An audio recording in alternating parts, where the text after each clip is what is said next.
Pak, selamat pagi Pak.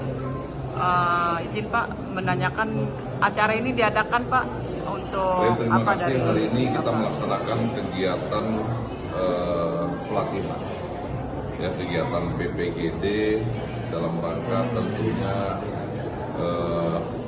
kita memberikan pengetahuan yang dulu menjadi pengetahuan dasar, ini tentang pertolongan pertama pada kecelakaan, dulu namanya P3K, sekarang namanya PPGD.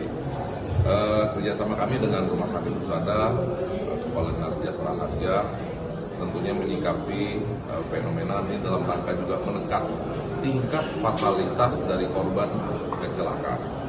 Setelah sebelumnya kita melakukan berbagai upaya edukasi, yaitu menekan terjadinya kecelakaan. Nah, hari ini kita sampai kepada sebuah kegiatan, manakala hal itu sudah terjadi, maka cara-cara melakukan pertolongan di TKP tentu ini menjadi hal yang penting. Kami melibatkan berbagai elemen masyarakat. Saat ini hadir bersama kita juga teman-teman dari mitra ojek online, kemudian nanti juga akan kita kembangkan kepada mitra-mitra yang lain ataupun masyarakat pada umumnya, ya, karena memang aktivitas Jakarta yang sangat luar biasa. Tentunya saat ini kehadiran teman-teman dari ojek online dan semua para petugas yang akan di lapangan menjalankan bisa bernilai. Terima kasih. Untuk Pak Ardi, syarat-syarat untuk mengklaim dari rekan dan biaya perawatan gimana Pak? Syarat untuk klaim, ya, untuk santunan. Jadi istilahnya di syaratnya bukan klaim tapi santunan. Santunan itu diberikan sesungguhnya cukup mudah, ya, cukup dengan laporan polisi saja. Jadi ketika korban masuk ke rumah sakit, itu langsung akan diterbitkan surat garansi dengan syarat ada laporan polisi, dan itu terjamin oleh Jasa Raja. Kami akan terbitkan surat jaminan. Jadi tidak perlu ada keluar biaya dulu. Kita akan beri surat jaminan, dan itu secepat mungkin kami berikan setelah ada laporan polisi. Jadi syaratnya adalah laporan polisi. Apakah ada aplikasi online itu? Aplikasi online internal ada di kami. Jadi untuk ketika masuk rumah sakit, kami sudah bekerja sama dengan BPJS.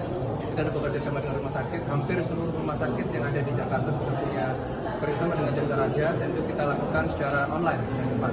Berapa lama Pak kira-kira Pak untuk mendapatkan klaimnya itu? Santunan, bukan klaim. Jadi santunan itu kan nggak perlu dibayar. Jasa Raja yang langsung akan membayarkan tagihannya. Iya, prosesnya. Nah, tagihannya, prosesnya pasien cukup langsung keluar aja, dan kami dengan rumah sakit punya SLA, punya standar itu kurang dari 14 hari sejak pasien keluar. Sekarang berapa ya? Berapa hari?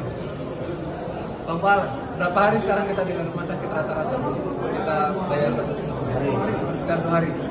Sudah kita untuk DKI sudah bisa kita bayarkan tagihannya. Jadi pasien tahu beres.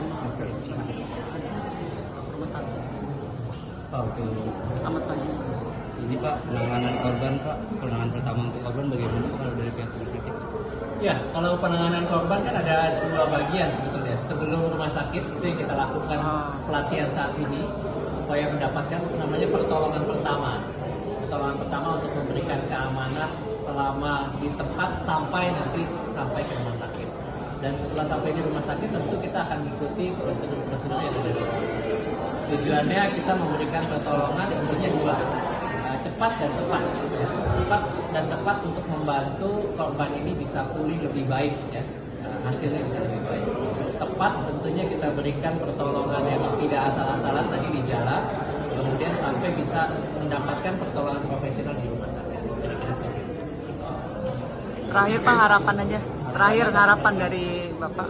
Harapan kita bersama tentunya Jasa Harja tidak perlu turun tangan, rumah sakit tidak perlu menangani. Nah, intinya bahwa kita harus meningkatkan tingkat kepatuhan dan ketertiban kita di jalan raya dengan pertumbuhan kendaraan Jakarta yang cukup tinggi, di mana sarana transportasi lalu lintas masih menjadi jantung utama ataupun aktivitas utama yang memang saat ini menjadi penunjang kehidupan masyarakat. Oleh karena itu, mari sama kita menjaga sehingga tidak perlu terjadi kecelakaan, tidak perlu jasa jatuh tangan, tidak perlu dokter untuk menangani kecelakaan itu.